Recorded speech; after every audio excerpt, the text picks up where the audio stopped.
Hi guys, it's your boy Ah Teck here. Today I'll be talking about the do's and don'ts while being quarantined in the hotel room. So all the guests over here receive this booklet when we check in to the hotel. So I'll be sharing the information inside over here, and let's jump into the video. Alright guys, so I will start with the do's and then I'll go to the don'ts. Okay, so what to do during your 14-day quarantine period. I will not go through all the points. If you need more time to read through, you can always just pause the video and look through at your own pleasure. But I'll highlight some of the key points, and one of them is this point number 3, always be in the room during the 14 days. So this is very important. Do not step out of the room no matter what. Okay, don't think that you can wander around the corridors or go to the common areas in the hotel because there are CCTVs everywhere, and once you are found outside of your room, you will be 1,000 ringgit poorer. Point number 6, always wear mask. Again, this one is something like common sense, right? So over here it says when you're outside of the room, probably I think this is referring to after your checkout, please keep your mask on. And during visit of the quarantine station staff. Alright, so this one is actually during day 1 or day 2 after you have checked in. There will be a person who will drop by your room and they will tag you at the risk. That brings us to this point here at number 11, wristband to be worn until discharge day. So after they have tagged you, just leave the tag on. Point number 10 is very important as well. If you are not feeling well, please contact the hotel staff or the quarantine station staff immediately. But please do not leave the room. Now let's go to the don'ts. Okay, for don'ts, the first thing that they mention again is don't leave your room. So it's the same as number 3 over here. Really, I cannot emphasize this anymore. Don't leave your room, no matter what. And don't welcome guests to your room as well. You're being quarantined and you don't want to spread it to your friends or family members. No smoking in the rooms and no alcohol drinks allowed as well. Well, I think this one is because if let's say you drink too much and you are intoxicated, the staff over here, they won't be checking every room, right? So you may be endangering yourself if you drink too much alcohol in the room.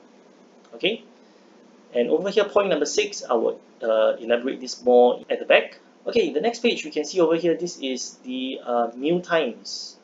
So you'll get 3 meals every day: breakfast, lunch, dinner. And breakfast usually comes around 7 plus, but I wake up around 8 plus, so my coffee or my tea is usually lukewarm. So if you like hot coffee, hot tea, try and wake up at around 7. And the advantage of having an early breakfast is you will get more time to digest and have better appetite for your lunch. Normally for me, by the time I eat my breakfast and finish my breakfast, it's around 9:30-ish or close to 10. So it is already close to my lunch. Over here, family members and outsiders can actually deliver items to you. But this one, the timing is updated. This is the old timing, so I will update you at the back again. The items that is permitted is dry foods, okay, and of course some detergents or some skincare products. So as mentioned earlier, if let's say you have any medical issues or any issues at all, you can always contact the front desk at these 3 numbers if you have a Malaysia SIM card or Malaysia phone, or use the hotel's Wi-Fi to contact the staff through WhatsApp.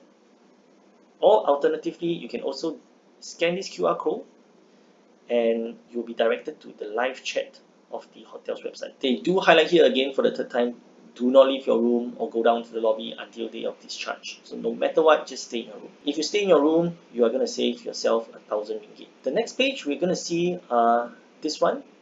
Day 12 or 13 of your stay, we will be tested for this RTK antibody, and as you can see over here, these are the rates for the RTK antibody. It's 30 ringgit for Malaysians, and non-Malaysians it's 60 ringgit. The difference between PCR is this one, what I saw online is they will just do a quick test on your fingers, unlike the PCR where they will put the cotton bud in your nose and your throat. So on discharge day, please stay in the hotel room until being called by the hotel staff. This is really important to take note.